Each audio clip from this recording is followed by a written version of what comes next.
Welcome back to my channel. My name's Tamika. This is Library of Tomes, where I talk to you about all the bookish things going on in my life. Hi, welcome back.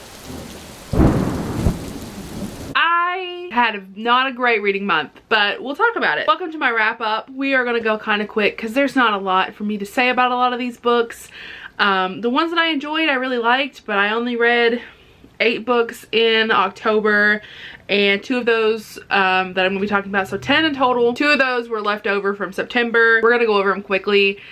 Truthfully, I've forgotten a lot of details about some of these, and I have recommended a couple of these already, so we will just give you some, I'll just give you some like brief thoughts, and essentially I'm gonna link you to other places just because this reading month was weird. This October in general was really weird for me. I uploaded a lot of content, which I was really happy about. I uploaded 18 videos in October. It was supposed to be more, but life happened. And again, life happened and I was not able to read as much as I normally do. So let's just hop in. We will go over the one horror book that I read first. Is one that I really recommend, and that is Sour Candy by Keelan Patrick Burke. Sour Candy is a horror novella. It follows a man who goes to this grocery store. He's there getting candy for his girlfriend, and in the candy store, or in the grocery store, he ends up running into this mother and son, and the son is just wailing, absolutely just screaming. Then he leaves the store. This kid gives him a piece of sour candy and he eats it,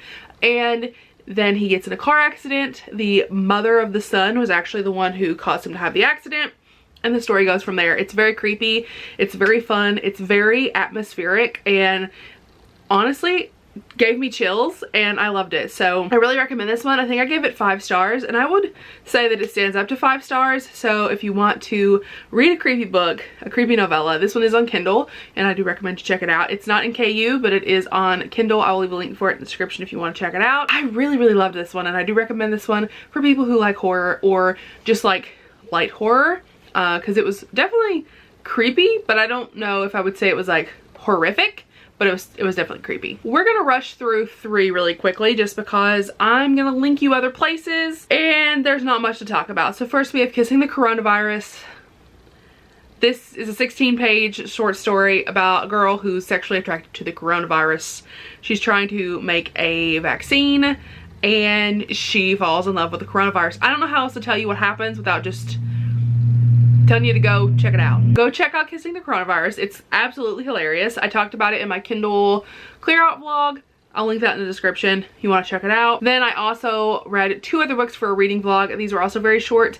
The first one was Smashing the Pumpkin King, which is a novella about a girl who picks out a pumpkin, and this pumpkin turns into a man, and he's the Pumpkin King, and he's orange, and she's his pumpkin queen. And I will link that in the description. I read that for a reading shifter book because why wouldn't I? And then I read Totally Spooked, which is a, was he a fruit bat? He was some kind of bat shifter. This one followed a character who was going on blind dates. It was like speed dating, blind date. And the female had to remove the blindfold off of the guy in order to like claim them as their mate, which trying to figure out how the human would know that that was their mate, but that's neither here nor there. I will leave that link to that vlog in the description. It was quite funny and I honestly loved it. It was so stupid. So next up, we're gonna go a little quickly with this one. I read Thirsty by Mia Hopkins. This is a single parent romance. I did recommend this in my single parent recommendation video. If you want to check that out, it is in the description as well. I really loved this this book. I listened to it on audio. It was really fun. It follows a guy who's an ex-con and a girl who is trying to get her CPA license so that she can like have a better life for her and her daughter. And he's like looking for somewhere to stay. He gets kicked out of the place he's living in, and he starts living in her garage, and he has 2 months to like save up money to find another place to live, and they have a romance. Very cute, very steamy. Really recommend this one. The child is not on page too much, which I loved. Next up, I have Whispers in the Dark by Letitia Newton. This one is one of my favorite books of the year. Not of the year, of the month. What am I talking about?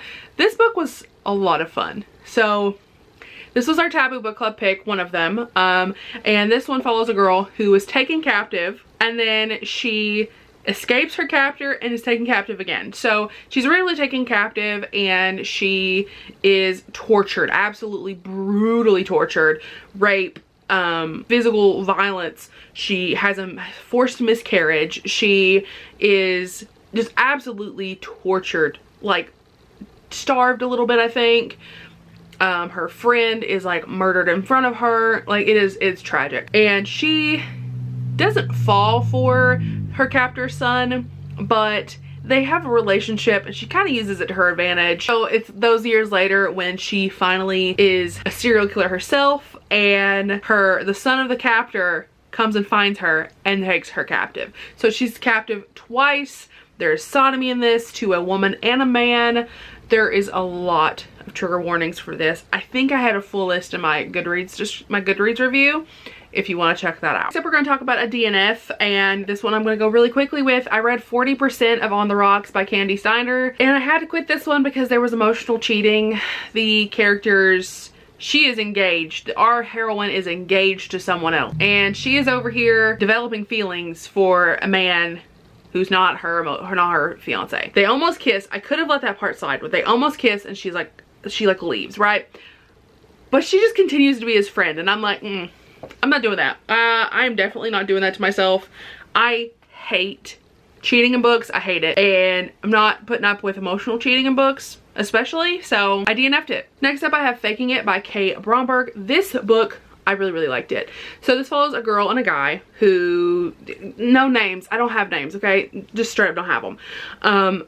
She is going to an interview and she is late. She's running late. She knocks on the wrong door and this guy's like, oh, you're late.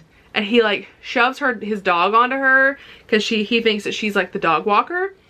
And he makes her late to her interview so she doesn't get her job, and she like goes off on him, and he invites her to go to this like event for this app that he is trying to like get off the ground, and he is supposed to have a relationship and found love on this app. Like the investor wants him to like find love, and they have to fake date because she ends up being like, oh, I'm supposed to be your spokesperson, and he's like, oh honey, we should tell him because we're in love, and like they think that that's gonna make them like they're doing the other one wrong, but it just makes the investor man that much more invested in their relationship, and I loved it. It was really fun. Very good chemistry between these two characters. The fake dating felt so real, and I loved it. It was beautiful. Next up, we have Sweet Temptation by Cora Riley. I read this as part of the Ravished by Romance book club that's hosted by Jess and Lacey. I was on their live show, and this is not a good first mafia book. I gave this 3 stars. There wasn't a lot of mafia. It was a lot of her just like sitting around the house. A lot of her just, you know, doing nothing. The relationship was really not believable. They had a really good sexual relationship. They did not know how to communicate at all. The heroine was an idiot. I truly felt she was an idiot. She knew nothing about children, didn't know how to like hold a child, make a bottle, do any of this stuff. And then the next day she knew how to like parent. It was very strange. The hero wouldn't shut up about how young she was. Like it was just constantly him talking about his teenage wife. I hated their age gap. I just didn't believe it, but I was entertained, and it made me want to keep listening, which I liked. The children also, they were honestly so unbelievable. Like they were like, this child's 3 years old having full conversations. It was dumb. Plot twist I felt was a little predictable. Now that I'm thinking about it, this might be a 2-star read. So it's probably not a 3-star. It's like a 2-star read. It wasn't great. We didn't really talk about it a lot on the live show. So, all right, we're gonna end this on a high note. I also read The Worst Best Man by Mia Sosa, and I really like this one. This one follows a girl who is a jilted bride, or hilted bride. Is it jilted? I think it's jilted.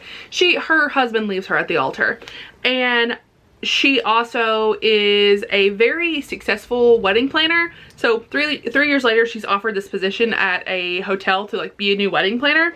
And she finds out the people who she's working with, the marketing people, is the brother and her ex-fiance. And the brother is part of the reason why her ex-fiance decided to leave her at the altar.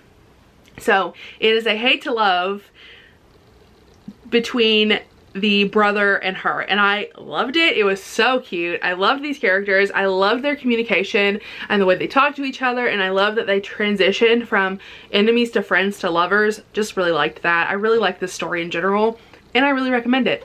I really think you should check it out because I really like Mia Sosa. Those are all of the books that I read in October. Like I said, I did not have a very long list of books. I didn't have a very memorable list of books either. It was a very strange month, but I'm hoping to get back on track in November and really read some good books. So if you want to read any of those or you want to check them out, I'll leave all the links in the description so that you can get those. Also, all my other links are in the description, including Instagram, Twitter, and Goodreads if you want to be my friend on any other platform. And I will talk to you all in my next video. Bye everyone. Rosy, sweet.